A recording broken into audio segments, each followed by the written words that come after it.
Okay, all right. The date, November 3rd, 1925. The time, let's see here, 2 o'clock in the afternoon. The teams, the Buffalo Bisons at the New York Giants, and the place, the Polo Grounds. Tickets are on sale. Get your tickets. They're on sale for 50 cents, $1.10, $2.20, or if you want to splurge, $2.75. Get them while they're hot. Let's see. There's a band concert at 1:30, about a half an hour before the game time. It's the Buffalo Bisons with Walter Kopech. I'll go more. He's their coach, but he was a star of the kind of a star back then. Now this was this game here. So this was Tuesday. This is actually election day, Tuesday, November 3rd, 1925. This was the game was postponed. It was supposed to be played on October 25th, 1925. But there was that weekend. It was supposed to be played Sunday. Do apologize. Sunday, October 25th. But that weekend there was a very bad storm. I mean, just not in New York. I mean, like up like the coast down in like Alabama. There were tornadoes. People had died. So there was all kinds of storms from the south to the north. I saw many articles, and a lot of them referred to like gale force winds. But one article I saw did mention that it was a hurricane. So take it for what you will. I mean, obviously, we're going back 100 years in time. So, the detection of a hurricane or this or that, or being able to forecast a hurricane or whatever is a lot different than it is nowadays. But there was naval planes that were ripped apart. There were boats. Obviously, they got maybe they're anchored and they got ripped out and they went out to sea, and barges and just all kinds of roofs got ripped off of houses. A lot of people died.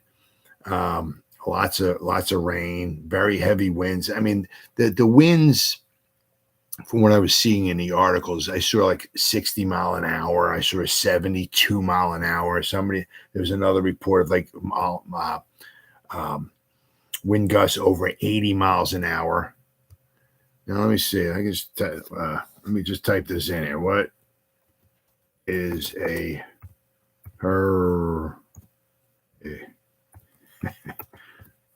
force wind? No, it's got to be certain. 72 miles an hour. Okay. Hurricane.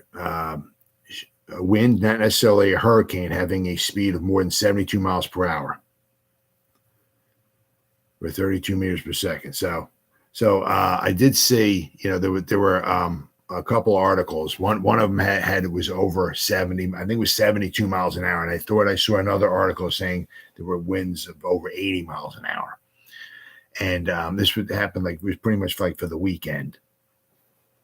And one of the articles did mention a hurricane, but there was a lot of destruction. It's sadly one of the sad articles I read was there was a woman. I guess like back then, I guess maybe an apartment complex, but the way some of the houses were, I guess they were like or apartments or whatever. They were back to back, and they would have like clotheslines going across from one apartment to the other. And people would put their clothes out on the line and have them dry, and they would bring them back in. Obviously put them back in the basket, bring them back inside and fold them up and everything, put them away. And apparently there was a woman, very sadly, she was pregnant. She was on the 4th floor of, I don't know, whatever it is. There's an apartment complex or wherever it was. And she was, I guess, trying to bring in her clothes, and she either got I don't know, sucked off of the balcony or blown off or whatever, and she fell 4 stories down, and she landed and to her death. But sadly, she was pregnant, and they rushed her to the hospital, and they did an emergency cesarean on the woman, pulled the baby out. Unfortunately, the baby only lived for 20 minutes, and the baby passed away as well too. But it just goes to show you, like, what, way things are back then compared to they are now. I mean, if there's strong winds coming or a hurricane coming or whatever, you know about it now. I mean, there's no, I mean, back then, some of the weather forecasts or the weather conditions took people by surprise, as quite possibly, this here might have taken people by surprise. But anyway, with the wind and the rain, there was a lot of destruction, and it forced the postponement of the football game. It was supposed to be on October 25th between the Buffalo Bisons and the New York Giants at the Polo Grounds. Now, oddly enough, the game was supposed to be scheduled, I think it was 2:00, and they put there was like signs they put up outside the Polo Grounds saying like no game today, right? Game canceled, no game today. And I think it said about like an hour or so after the game. I guess the game was supposed to start at like about 2, same as today. On November 3rd, it's supposed to start at 2. They said about an hour after the game got canceled, they said the sun started coming out. But the field was saturated. They probably had a couple inches of rain, and just it was just saturated. There was the reports and all, just like puddles and of water. And of course, the stuff back then didn't drain like they have nowadays. Nowadays, they build a field that it has to be able to drain some water. I mean, it could probably rain an inch or so or 2 or whatever in an hour. And the fields that we have nowadays, they can drain that much water. Back then there was nothing of the sort. So the game got postponed, and so this was and one of the articles I'm going to read, it showed that the Giants, because the Giants played on Sunday, November 1st against the Cleveland Bulldogs, and that was their first ever victory. They won 19-0 at home against at the Polo Grounds. So that was the Giants' first ever victory. They were 1-3. They lost their first 3 games. The Providence Steamroller, they lost to 14-0. That was their first ever game. Second game they played against the Frankfurt Yellow Jackets in Frankfurt, which in Philadelphia, they lost 5-3. Then the very next day they played the Frankfurt Yellow Jackets once again at the Polo Grounds, and they lost 14-0. So they started off 0-3. So the week before, 2 days before this game here with the Buffalo Bisons, on November 1st, the Giants played the Cleveland Bulldogs at home, and they won 19-0. So the Giants coming into this game were 1-3.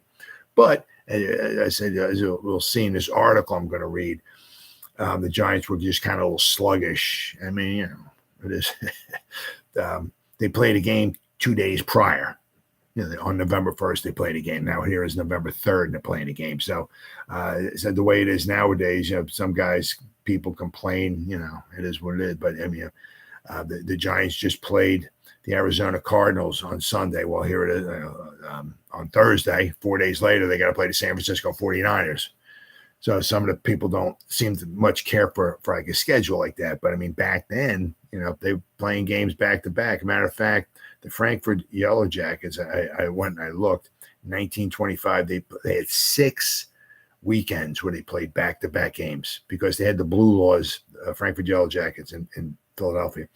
Pennsylvania had a blue law, which on Sunday, there's a lot of stores and everything were closed up. Maybe not everything, but a lot of places were closed on Sunday. And one of the things that was really not permitted was sporting events on Sunday. So Frankfurt had to play their home games on Saturday. So a lot of times they would play back-to-back games. They said there were 6 different times during the 1925 season where the Frankfurt Yellow Jackets had to play back-to-back games. They played Saturday, and then they had to play Sunday. And the worst thing about it is that the guys that play 60 minutes. There's a few substitutions, as I'll probably wind up reading in the article. Like sometimes each team might substitute 3 or 4 times, maybe 5. But for the most part, some of the guys that are on the field play 60 minutes. And, in the case with the Frankfurt Yellow Jackets, they're playing 60 minutes on Saturday, and then they're playing 60 minutes on Sunday. And they did that 6 different times during the 1925 season. And they still actually had a pretty decent record. So, I mean, things are much different, much different than they were back, than they are nowadays, right? I mean, now you got free substitution. Guys come in and out, right? Yeah. We got Dexter Lawrence. He's been out there for a few plays. Yeah, come on out. Take a little breather, here's $25 million. You're a good player. And, come on out. Take a breather. There wasn't like that back then. There ain't no breathers back then. And the guys are making like maybe $75 a game, right? So, but the Buffalo Bisons, actually, they were called many different things. They've been around. They were around quite a while. Let's see here. They were in a semi-pro football league in 1918, and in 19. Then there was the New York Pro Football League they were in 1919. Then basically they were in the National Football League from 1920 to 1929. However, in 1928 they were not in existence. They came back for one final year, and then they just wound up closing up shop. But so they were pretty much all of the 20s, the Buffalo team was. Now, early on, from 1920 to 1923, they were the Buffalo All-Americans. Then there were the Buffalo Bisons from 1924 to 1925. 1926, they became the Buffalo Rangers. And then in 1927 and then 1929, they were the Buffalo Bisons. I said 1928. I'm going to read a little excerpt here from an article here in Wikipedia. They didn't play in 1928. Let's see here. Now, I mean, early on, the first 2 seasons, they were very, very good, very good. The All-Americans had success during its first couple of APFA seasons, where the APFA it was what the NFL was called back in 1920 and 1921. I believe in 1922, it turned out to be the National Football League. So the All-Americans, the Buffalo All-Americans, had success during its first couple of APFA seasons, posting a 9-1-1 regular season record in 1920. Becoming the first professional NFL team to win by margins of 20 or more points in each of its first 4 games. An asterisk record which was not tied until the 2007 New England Patriots. So yeah, the Patriots 2007, they were putting up some points. Holy cow. Randy Moss, wow. Tom Brady and the rest, wow. They were putting up some points. Let's see here. And actually, interestingly enough, the Buffalo, they were involved, and I said this in my video. I clicked out of this, and I couldn't remember who it was, but who they traded with and what player they traded for. But Buffalo was involved in the first trade ever in the NFL. It happened in 1920. In 1920, the Akron Pros held the All-Americans to a scoreless tie in front of only 3,000 fans. At the game, Akron owners Frank Need, I'm going to say, and Art Ranney agreed to sell Bob Nash to Buffalo for $300. Now, interestingly enough, I believe Bob Nash wound up playing for the New York Giants. Yeah. Yep. He played for the Akron Pros, the Buffalo All-Americans, the Rochester Jeffersons, and the New York Giants. And actually, interestingly enough, Bob Nash played for the Giants in 1925, but he only played like 3 games for the Giants. I think he played in the first 3 games for the Giants, and then he didn't play anymore for the Giants. So interesting enough. So Bob Nash, the first person who ever was traded in the NFL, was also became a member of the New York Giants in the 1925 season. Let's see here.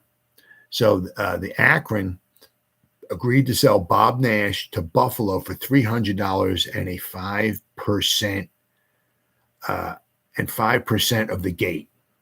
So whatever they got at the gate, because, a lot of it was so much. It wasn't a lot of times. It wasn't like the teams. Oh, let's go watch so and so. The Akron pros play the Buffalo All Americans. Man, couple good teams. Let's go watch. No, it was a lot of times. It was who was that? What player or what players were going to be on the field. That's what drew the people. It's not so much sometimes the New York Giants as who was on the Giants, right? That made the people want to come. So that's why they were talking about Bob Nash. They sold him for $300 and 5% of the gate because they knew that he would draw extra fans. So in the first known player deal, the first known one. So did something else happen? Now, once again, this is Wikipedia. This is all I have to go by.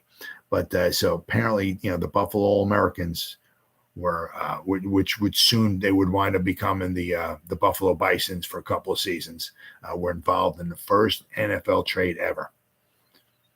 Now, interestingly, I said I did this also in my video that I did where it said the Buffalo Bisons and the Giants. The game was postponed due to a hurricane. I went over this as well, too. So I'll just do it again here. 1921, interestingly enough, is called the Staley Swindle. Now, the Staleys were soon to be, I believe 1920 and 21, they were the Chicago Staleys. But I think it was 1922, they became the Chicago Bears, right? So 1921, it's called the Staley Swindle. And Buffalo kind of got a little screwed here, according to Wikipedia. That's all I have to go by here. That's all I have to go by, right? On November 27, 1921, the Buffalo All-Americans claimed the APFA title, which is, once again, I said 1920 and 21, it was called the APFA, soon to become the NFL. They had a record of 9-0-2. They were undefeated. Of course, they weren't, because they had 2 ties, so they weren't, but they were undefeated. However, for reasons still unknown, their owner, Frank McNeil, agreed to play 2 more games. He did tell the Buffalo media that the 2 games were exhibitions and had no bearing on the team's claim to the APFA title. George Halas and the Chicago Staleys managed to capture second place in the APFA in 1921, and their only loss of the season was against Buffalo. So McNeil scheduled 2 additional games. They for whatever reason, against the Akron Pros, who were a very good team, and the Chicago Staleys. But unfortunately, he did these back to back. So he has his team. And now, according to him, once again, these games were just like exhibition games. They shouldn't count. That's why he also did back-to-back, right? Because, as I said, as far as he knew or was thinking or whatever, these games don't count in the standings. So, but as we'll soon see, they did wind up counting in the standings, and his team wound up getting kind of screwed. The first game was scheduled for December 3rd against the tough Akron Pros, after which his team would take an all-night train to Chicago to play the Staleys the next day. I also saw that, the Chicago Bears, they lost.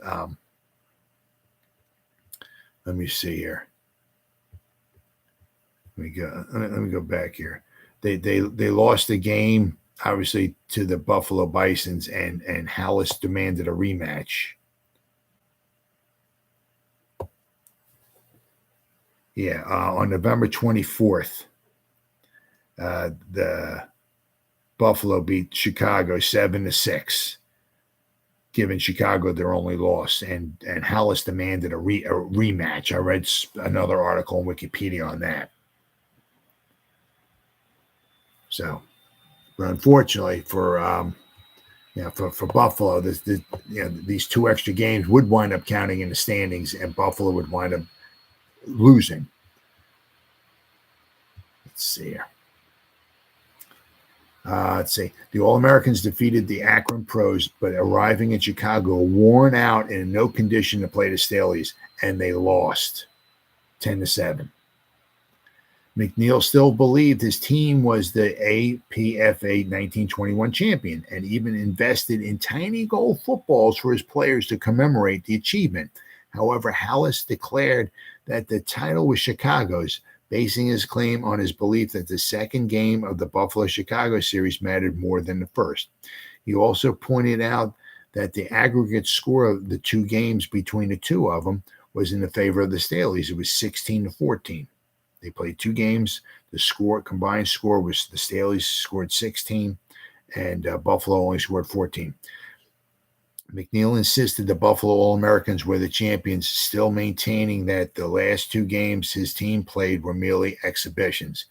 It didn't matter, unfortunately. The league awarded the championship by a vote of the association's executive committee in January 1922. They gave it to the Staleys. So that's where Chicago wound up getting their first ever championship. It was 1921. Had he not scheduled these games, right, Buffalo All-Americans would have been the 1921 champions. This episode is referred to by several sports historians and Buffalo sports fans as the Staley swindle. McNeil eventually went to his grave trying to get the league's decision overturned. In their decision, based on a generally accepted but now obsolete rule that if 2 teams play each other more than once in a season, the second game counts more than the first. The executive committee followed established tradition. Had Buffalo not played the last game, they would have had an undefeated season and won the title. So they kind of, but I mean, also back then, I mean, a lot of it was, they play these extra games, these exhibition games, and all just to try to make some money, to try to stay afloat, to try to, they played these back-to-back games. He didn't think that they counted in the standings, the guy from Buffalo, and so he's playing these games to try to make some extra money. Right, because I mean, a lot of these teams went under because they couldn't afford to stay afloat financially. So that's why like after the season, I mean, it's like you don't see it like the Giants, right? After the season, the Giants season's over. It said they don't make the playoffs, right? Say they finish the season 7-10, they get knocked out of the playoffs. Well, they don't go around the country and play against Alabama or play against a semi-pro football team or go up to the Canadian Football League and play the Toronto Argonauts or nothing like that. No, their season's over. That's it. No mas. But it wasn't like that back then.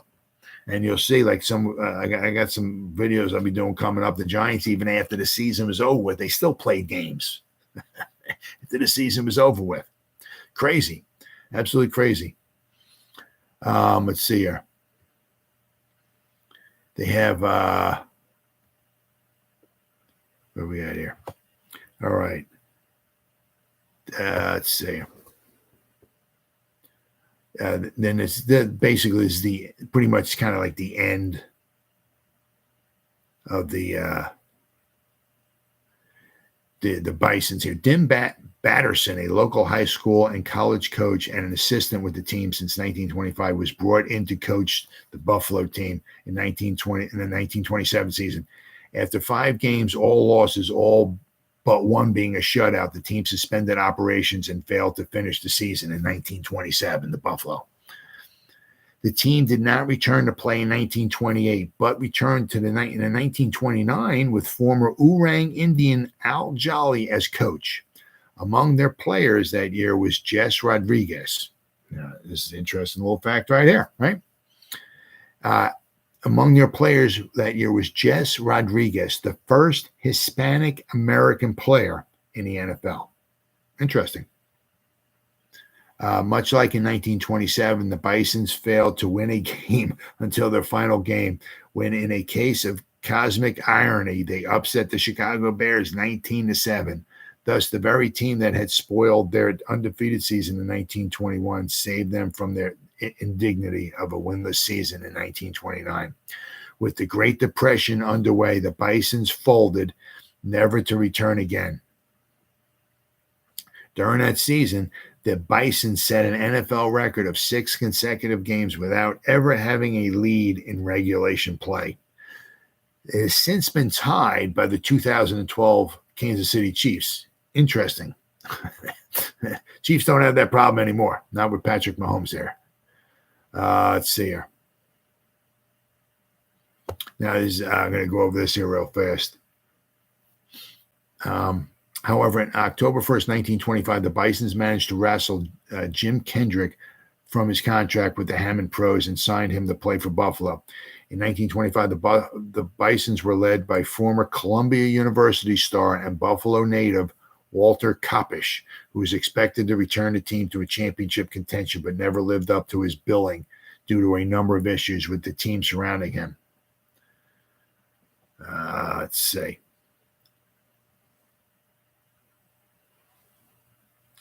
So their coach was Walter Koppisch for the Buffalo Bisons. The Walter Koppisch was their coach. He's got a little bit of an interesting.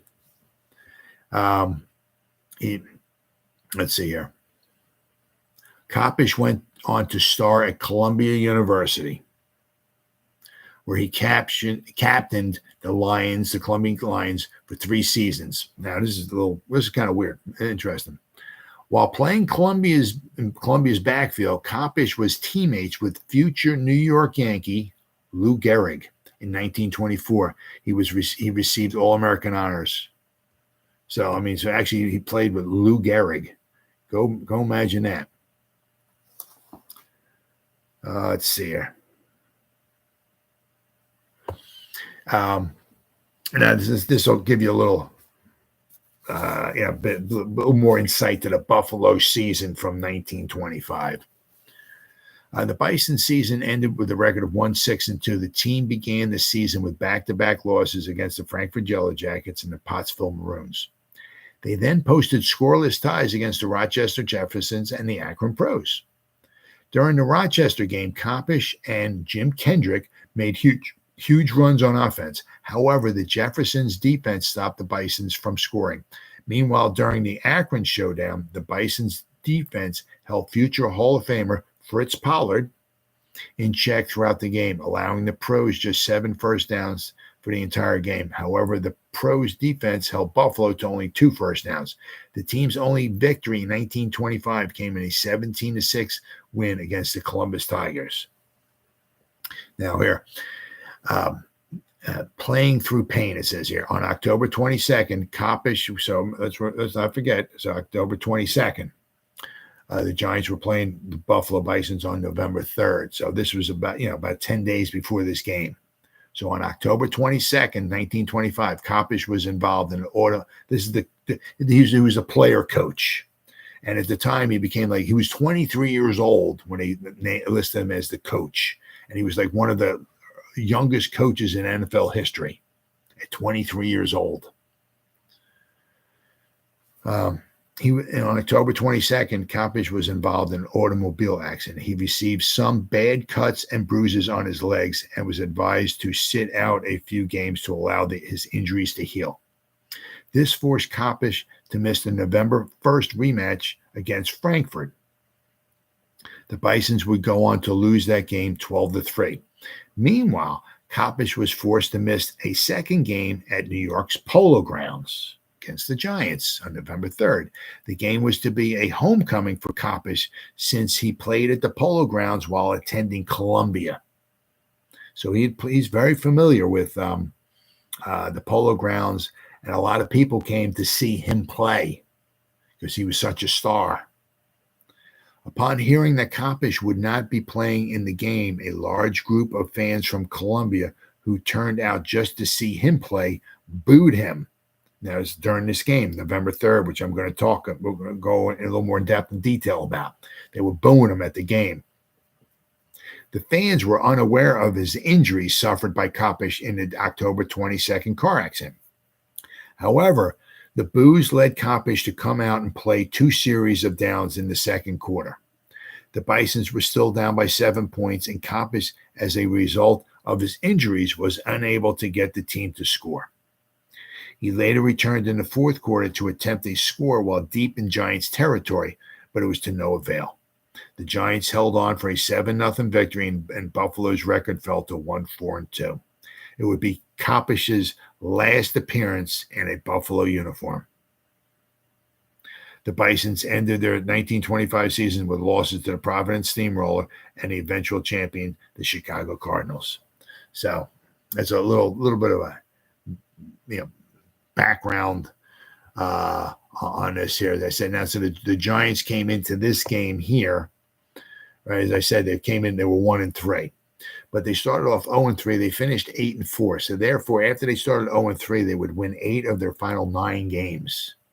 And their defense was very, very good. I mean, they 1, 2, 3. They beat the Cleveland Bulldogs on November 1st. On November 1st, and the Giants would have 4 straight shutouts. So they went from 0-3 to 4-3, but the 4 wins were all by shutouts. So they started coming on, and they won 8 of their final 9 games. The Buffalo Bisons, I said that they came into this game. It was it was not a good season for them at all. As I said there, they lost their first 2 games, and then they scoreless ties against the Rochester Jeffersons and the Akron Pros. So actually they were 0-2-2 at one point. Then they finally beat the Columbus Tigers, who were not a very good team that year. Then they were 1-2-2. Then they lost their final 4 games. They lost 12-3 to the Frankfurt Yellow Jackets. They lost 7-0 to the Giants. They lost 10-0 to the Providence Steamroller, and they lost 23-6 to the Chicago Cardinals in the final game of their season. But interestingly enough, Buffalo also played Sunday, November 1st. They lost to the Frankfurt Yellow Jackets 12-3. Then 2 days later, they played against the Giants at the Polo Grounds, and the Giants did the same thing. November 1st, the Giants played against the Cleveland Bulldogs, and 2 days later, they're playing the Buffalo Bisons at the Polo Grounds. So both teams only had 2 days rest, right? So, I mean, it's and of course, for if you look at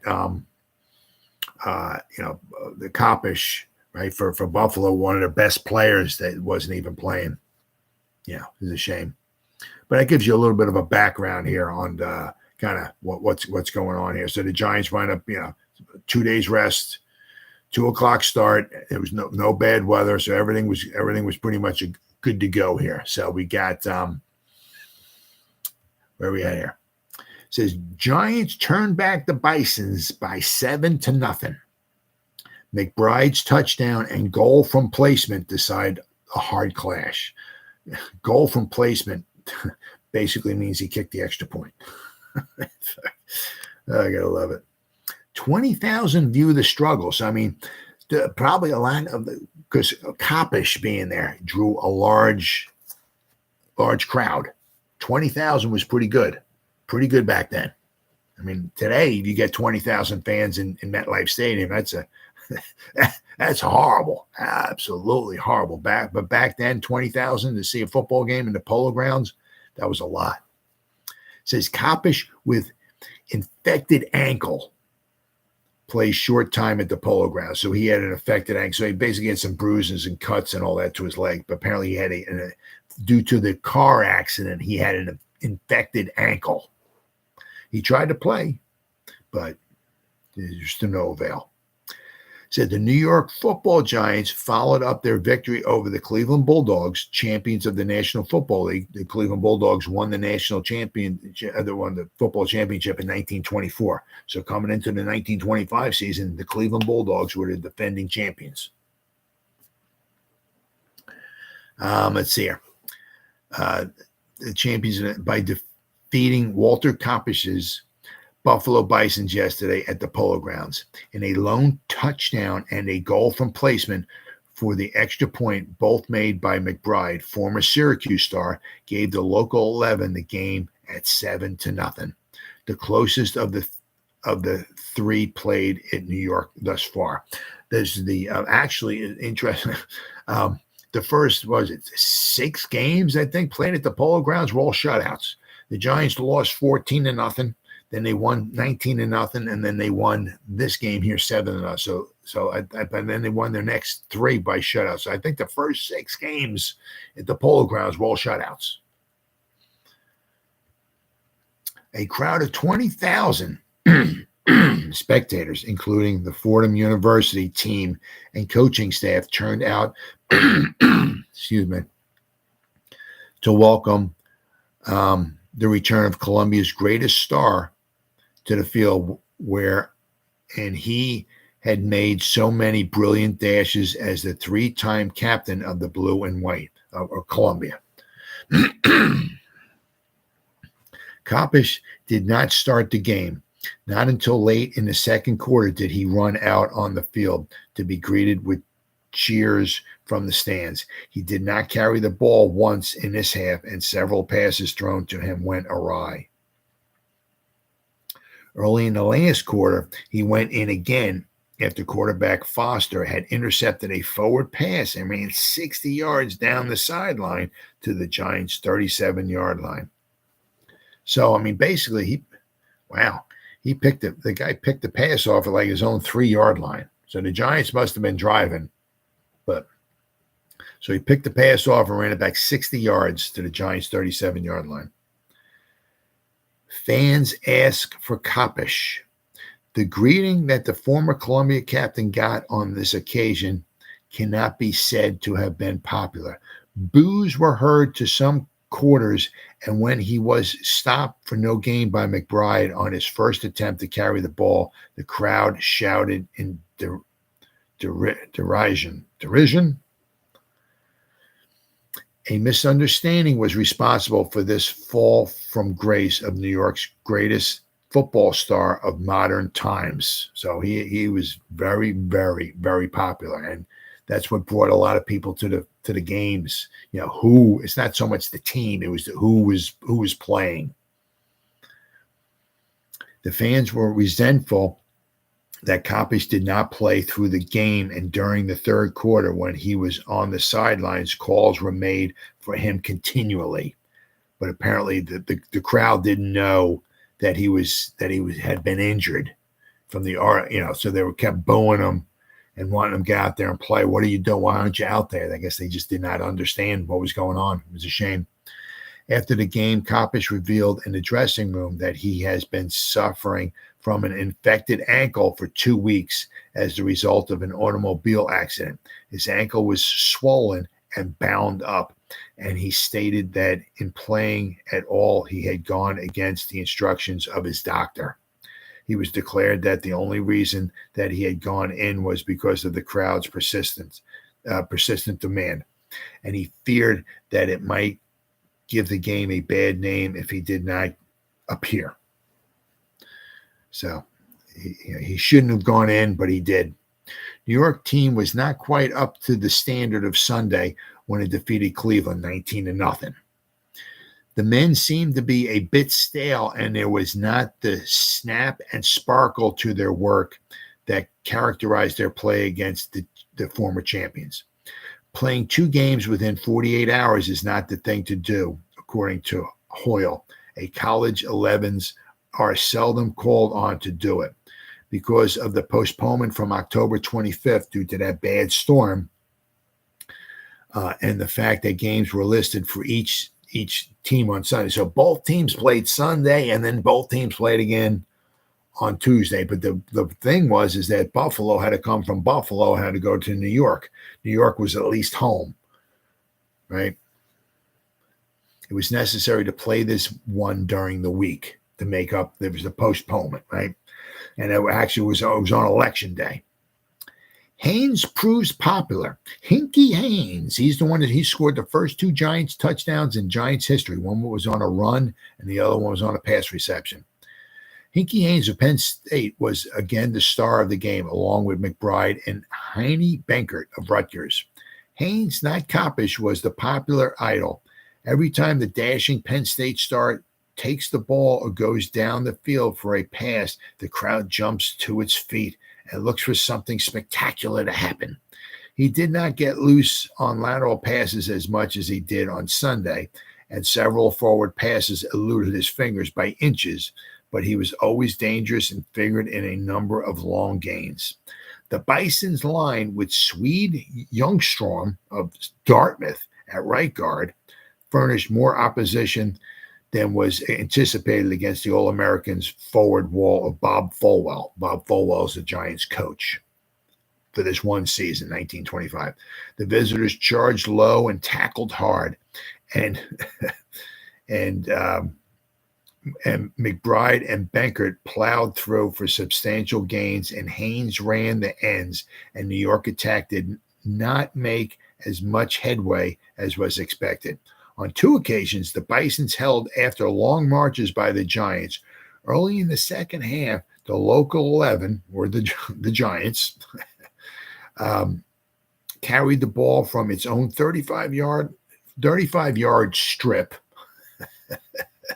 to the Buffalo's 8-yard line. 8-yard mark in 3 first downs, only to lose the ball on downs by inches. They were just inches short. I mean, they did that a lot back then. I mean, they would get down around like whatever, the 5, the 4, the 7, the 8, whatever, and they just went for to try to get a touchdown. A lot of them weren't kicking field. I guess it was that difficult to kick them. I'm not sure. I don't know. In the fourth period, the Giants, with the aid of a 20-yard run by Jaffe, and who came around to take the ball from Hendrian, made their way to Buffalo's 12-yard mark. The Bisons held for 3 downs, throwing Benkert and McBride for big losses, and on 4th down, Foster intercepted a pass and made his run of 60 yards. So the Giants had the ball deep. Threw a pass, got picked off, ran back. The single touchdown made came in the second period. Neither team was able to make any real ground in the first, and New York during this quarter did not make a first down. Starting on their own 36-yard strip, the Giants made a 70-yard march. Starting on their own 30-yard strip, the Giants made a 70-yard march, registering 6 first downs. McBride took the ball 3 times in succession, plowing through the middle of the line for the last 11 yards, and Hendrian had made a brilliant dash-off tackle. The Syracuse fullback then kicked the goal for the extra point. Buffalo never threatened to score. The Giants line held firm whenever the ball was in their territory. Alexander, Tomlin, Williams, Milstead, Parnell, Bonar, and Jaffe were too good even for Buffalo's fighting line. The Giants came through the game in good condition. Only 1 substitution was made. Wow, that's pretty low. 1. Williams being forced to leave the game in the last quarter through an injury. Other than that, if he wasn't forced through an injury, the Giants might have played. The 11 guys played the whole game. Whew. Hendrian had 4 teeth knocked out. My goodness. But that was not enough to keep him out. So he had 4 teeth knocked out, and it didn't get substituted for. I mean, crazy. For the substitutions, Bednar went in for Williams. Buffalo had 1, 2, 3, 4, 5. Looks like they had six substitutions, but a lot of them had to do with Koppish because he went in, he substituted for some guy. He played, he came out, then he went back in, he substituted for a guy, and he played a little bit in the fourth period, and then he came back out. So a lot of it had to do with Koppish. It says here, the New York, Jaffe was the Giants' left end, Milstead was the Giants' left tackle, Tomlin was their left guard, Doc Alexander, who would become the Giants' head coach in 1926, was their center. Williams was the Giants' right guard. Parnell was their right tackle. Bomar was their right end. Hendrian was the quarterback. Hinky Haynes was the left halfback. Benkert was the right halfback, and McBride was the fullback. For Buffalo, Noble was their left end. Van Dine was the left tackle. McCormick was the left guard. Reed was their center. Youngstrom was their right guard. Harvey was their right tackle. Feast. Looks like I'm going to say Feast was or Feist. I'm sorry, was their right end. Foster was their quarterback. Bruder was their left halfback. Christman was their right halfback, and Kendrick was their fullback. And it says here, the time of the periods was 15 minutes. I got one more article here. It's not quite as long. It says the Grid Giants defeat Buffalo Bison 7-0. Jack McBride scores only touchdown. Walter Koppisch, former Columbia football luminary, led a formidable array of ex-college stars down from Buffalo yesterday with the idea of smearing the rejuvenated Giants all over the Polo Grounds instead of realizing that hope and ambition, he and his mates returned to their home pasture as a delusional and chastened 11. Where they come up with this stuff at? I love it. The Giants won by a score of 7-0 for their second straight victory in 3 days. Close to 20,000 fans witnessed the skirmish, which was fought under a clear sky and ideal weather conditions, which is absolute far cry from what it was, 10 days, well, 9 days earlier, when it was basically the game was scheduled on October 25th, and it was pretty much like in a hurricane condition. Jack McBride, former Syracuse star, accounted for all of the Giants' points. Late in the second period, the Giants paved the way to the Buffalo goal line with a cleverly executed aerial attack, with Haynes and McBride doing the bulk of the ball carrying and Heine Beckert lending valuable assistance through his great line plunging. After reaching the herds, the Bison, the herd, right? 12-yard line, the Giants sent McBride crashing into Buffalo line 3 times in succession for the only touchdown of the game. He also kicked the goal that completed the day's scoring. The coach, captain, and manager Koppisch of the Buffalo 11 did not appear on the firing line until late in the second period. He took himself out again in the third quarter, but returned to sync with his mates in the final period. So, and then it has so the only scoring was in the second period. There was no scoring, obviously, in the first, third, or fourth. The second half was totally scoreless. So it was 1 touchdown scored in the whole game, and that was made by the New York Giants. So both teams were obviously very, very tired, very exhausted. Right, and they both played 2 games in 3 days. I mean, so at least the Giants played 2 games in 3 days, but both of their games. Let me see here, Buffalo. But at least the Giants, both of their games were at home. They didn't go to Philly to play the Frankfurt Yellow Jackets. They come home and then go out to Chicago to play the Bears or the Cardinals or not like that.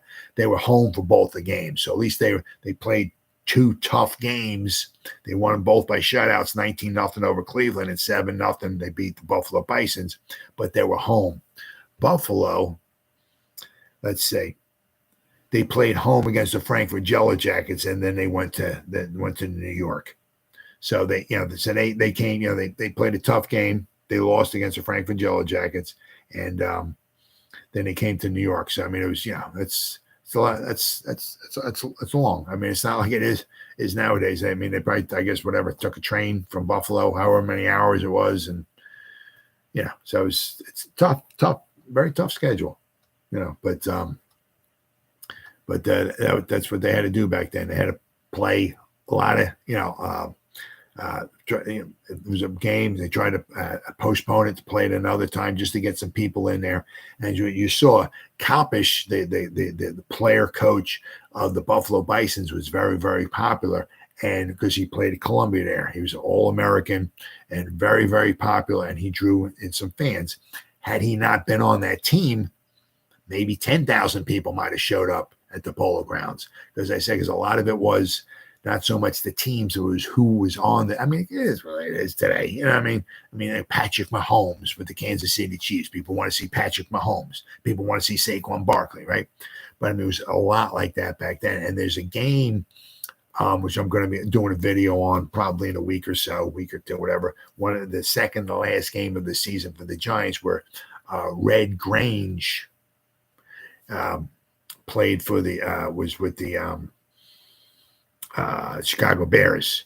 The second to last game of the season. So there was over 70 because of Red Grange. There was over 70,000 people, and it was even more than that. People came. They didn't come crashing in, but people snuck in to see the game because it was Red Grange. He was freaking huge back then, huge. So the Giants, 70,000 fans, they wound up making made a lot of money at the gate, a lot of money because of not so much the Bears, Red Grange. So, but that pretty much wraps up here. So after this game, the Giants were 2-3. They started off 0-3. So after this game, their 7-0 victory over the Buffalo Bisons. They were 2-3, and they would be on their way to an 8-4 record. So that pretty much wraps up what happened on this day, November 3rd, 1925, in New York Football Giants history. I'll see you next time.